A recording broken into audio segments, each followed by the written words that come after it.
Bonjour, chers frères et sœurs. Voilà, c'est toujours Monsieur Blé de la Terre ne trahit pas. Aujourd'hui, je me trouve à Yopougon, mais pas au centre-ville. Je suis à Vridi, Vridi Ako. Voilà, c'est-à-dire que quand tu arrives à Vridi, tu traverses juste avec la pinasse pour arriver là où je suis actuellement. Et je suis venu trouver une vie ici, je suis venu trouver des merveilles ici. Je vois des piments sans bon, je vois la tomate de l'autre côté, je vois le concombre de l'autre côté. Et ça, c'est le travail d'une femme dynamique qui est auprès de moi ici, qui se nomme Madame Aka. Mais ici, je vois qu'elle a vraiment des difficultés parce que après production, il faut transporter ça à l'aide de bateau pour aller sur la terre ferme, aller encore jusqu'au lieu de rendez-vous pour pouvoir vendre. Et ça fait que ça réduit le coût. Elle investit à perte. Mais aujourd'hui, je vais perdre son porte-parole, je veux elle-même la laisser s'exprimer afin que vous compreniez aussi les réalités. Merci M. Blé de m'avoir donné la parole. Comme il a dit tantôt, moi c'est Madame Aka Natacha. Et il faut dire que j'ai aimé l'agriculture et je me suis investie.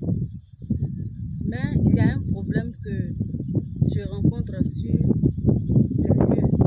D'abord, il y a les bœufs qui viennent détruire ce que nous faisons. Il y a des oiseaux aussi qui viennent détruire ce que nous faisons. Et puis, le principal problème même, c'est que lorsque nous finissons de produire et que nous devons les vendre, ce sont les acheteurs eux-mêmes qui nous fixent les prix. Ils prennent nos produits à des prix dérisoires.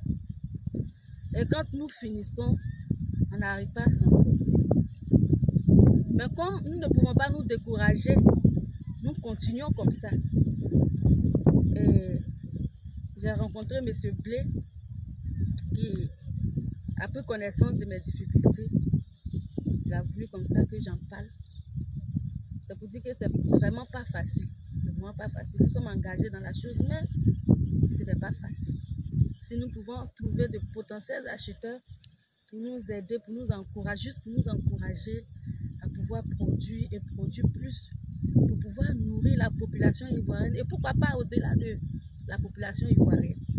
C'est pour cela vraiment nous voulons lancer l'appel à tous ceux qui veulent acheter nos produits. Nous sommes disponibles à pouvoir les vendre. Merci. Aujourd'hui, vous avez vu un peu les réalités du terrain. Non seulement il y a des bœufs qui font des dégâts, ça veut dire qu'il faut une protection autour de la parcelle. Ça aussi, ça a un coût.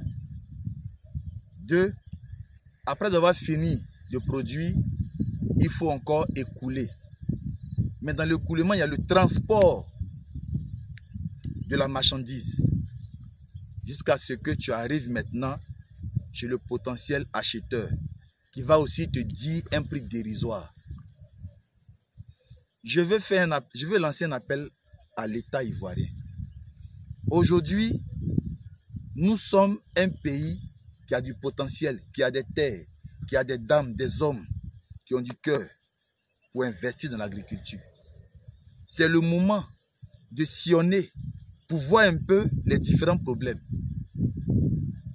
Alors que l'État arrête d'importer la tomate, que l'État arrête d'importer le piment. Parce que nous aussi, ce que nous avons ici, là, nous avons du mal à pouvoir écouler. Que l'État jette un regard à ceux qui sont dans le pays ici pour voir quels sont les différents problèmes qu'on rencontre. Le piment est déjà arrivé. Voici. Le piment est déjà arrivé à écouler. On fait comment? Le ministère de l'Agriculture, on fait comment? Vous nous conduisez où pour aller écouler nos marchandises? Vous nous conduisez où pour aller écouler nos marchandises? Vous nous dites que d'entreprendre, on entreprend, on fait comment pour écouler? Nous, on veut nourrir notre pays. Nous, on veut apporter un plus à notre pays. mais que l'État nous aide à le faire. On ne compte pas sur vraiment ce que l'État nous finance. Ça, c'est un projet que l'État même doit faire. Mais si nous-mêmes, on prend nos propres moyens pour investir et pour créer ça, pour développer ça, vous devez nous aider à écouler. Et non importer. Et non importer. Aujourd'hui, nous voyons que les tomates importées cassent le prix ici. Et nous souffrons. Le piment importé casse le prix ici. Et nous souffrons. L'État, revoyez ça. Revoyez ça. Afin que les Ivoiriens qui entreprennent puissent être à l'aise. Il n'y a pas de machine pour pouvoir défricher tout ça. C'est à la main. Pas de tracteur pour pouvoir labourer. C'est à la main. Avec tout ça, après avoir obtenu ça, il y a des difficultés encore pour écouler. L'État, c'est votre responsabilité. Aidez-nous à pouvoir le faire. Sinon, tout le monde aujourd'hui va se mettre à transformer, parce que c'est difficile de pouvoir écouler après récolte. S'il vous plaît. Ce n'est pas tout le monde qui a les moyens d'acheter chambre froide pour pouvoir garder la marchandise.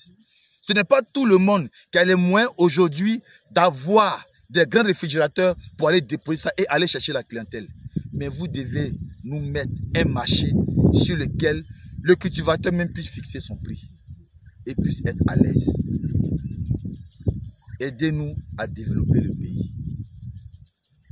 Madame Aka, vraiment, je vous dis mon chapeau, parce que c'est pas facile pour une femme de faire aujourd'hui le piment, de faire le concombre, de faire la tomate.